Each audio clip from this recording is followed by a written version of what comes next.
I don't know what number self-check we're on. I don't even think I numbered them. But I want to take you to Romans chapter 12, 11, verse 11. And I'll tell you why.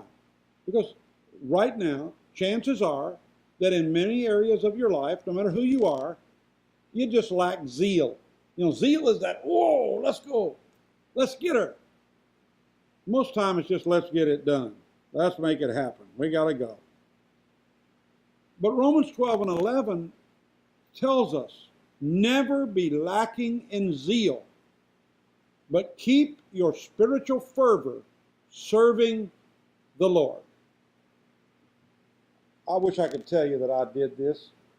I wish I could have your honor for walking you through this and having been the one that has never lacked in zeal and always kept my spiritual fervor.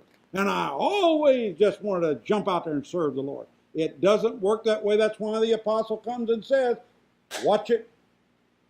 Don't be lacking in zeal. So what do you have to do? Replenish the zeal. Replenish that greatness in you. Get that spiritual fervor back and serve the Lord. Now, I'm not talking about just being a guy that's a plodder. He just plods along. Got to do his 5 miles today because the health says you got to drink 8 glasses of water. You know, that's just not. We're talking about fervor, zeal. I get excited talking to you, looking through this camera, and maybe you're pulled over to the side of the road. Maybe you're listening to a podcast. Maybe you're on the blog. Maybe you're somewhere. You know, it comes at me from so many different areas. I don't know where you are today, but listen, you're going to wake up many days and not have any zeal, and you're going to wake up many days and not have any spiritual fervor, but you got to pull your socks up and just begin to go, because that true greatness that is inside of you is demonstrated by Christ. And here's what he said, Matthew 20:28, just as the Son of Man did not come to be served, but to be served. No, I didn't say that either.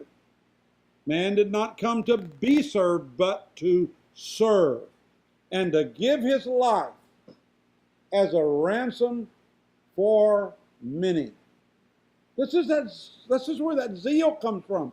That fervor. It doesn't come from doing something for somebody and then patting you on the back. Listen, it was just Pastor's Appreciation Day, and Bishop Galloway sent this thing out to several of us, and he talked about all the chicken suppers he got on Pastor's Appreciation Day, and the ties, and the this, and the that, and the other, and all the little things he got, and all the times that nobody said anything. Do you know that I went for over 3 or 4 years in a certain church and never took a vacation?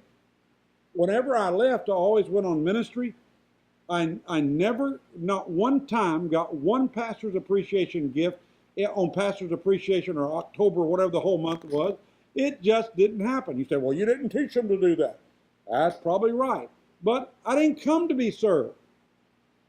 I came to serve. I came to give them the tools of evangelism that they had never had. One of the first Starbucks in the church that anybody had ever had. Double gymnasiums.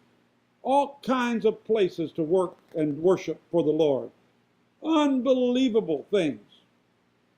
I didn't have a lot of people come and do that. I didn't do it for them. I came to serve and to give my life as a ransom for many, because that's the motivation. Because I know that whatever you sow into the kingdom, and when you accept, remember what we talked about one time before about the in the self-check where you got to be willing to take the dirty little child and set him on your lap, the thing you don't want to do, the thing that you don't really enjoy doing, and get the joy out of it and serving it, then that zeal starts coming. And I have this little word in my spirit. Many times the Lord will just speak to my heart and say, I love you. I have had the Lord tell me in my heart. I don't care if you think I'm crazy. It doesn't matter. I have him tell me, thank you. Wow. I didn't know he was watching. So in your mind and your spirit, you have to bring yourself to a place that you don't come to be served.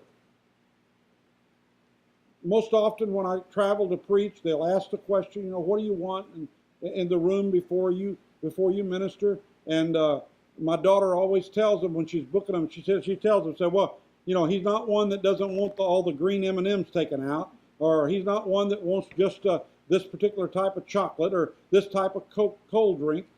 He just wants, just bring him something and just do something. Because we have come to be served. Now, honor causes people to serve you. That's a different story. It's different when you are served because of honor and love of people you've led them through by the knowledge that's in your spirit and the places that you walk, than when you come expecting to be served. Wherever any of you that are ministers that I'm talking to you, whenever you're asked to minister in a church or come to a church, come to serve. Don't come with an attitude that you came to be served. Remember that you're giving your life like Christ, and that brings you to a true, glorious greatness in the kingdom. So in that self-check, just look at how his greatness was demonstrated. And it's 3 short things that you can remember the rest of your life. He came to earth. He ministered to others. He went out. That word ministering was, he went out among others. He went and met with them. He didn't say, come to me.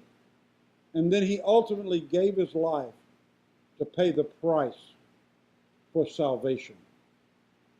So if you can bring your whole spiritual implications to be, you were born. And now you go to ministering to others, serving them. And ultimately, it's a lifeline thing, a lifetime thing, where you give yourself as a ransom in the middle of that. We're going to have to carry this over into the next time, but I'm going to start by reading you Philippians 2, verse 6, and then I'm going to jump to all the way through to 8. But just put this in your mind. Who being in the very nature God, talking about Jesus, did not consider equality with God something to be grasped, but made himself nothing, taking the very nature of a servant, being made in human likeness, and being found in appearance as a man, he humbled himself and became obedient to death, even death on the cross. Did you know that God has a reason for your life? And you are strategically placed here by God? You're supposed to be here. You're supposed to be doing this ministry. And for those of you that are wanting to go and do something, let us help you set up the legalities of it. We'll help you get your 501c3. We'll lead you and guide you with hundreds of years of experiences on our board that will walk you through everything you need to do to be a kingdom worker in the things that God has called you to do. That idea in your heart, I still say it's a God idea. You're important, and God has a reason for your life. Remember, say it to yourself when I conclude this. Say, I am strategically placed by God. I am strategically placed by God. So I will serve, I will work, I will go, and I will do it with fervor and zeal. God bless you. See you next time.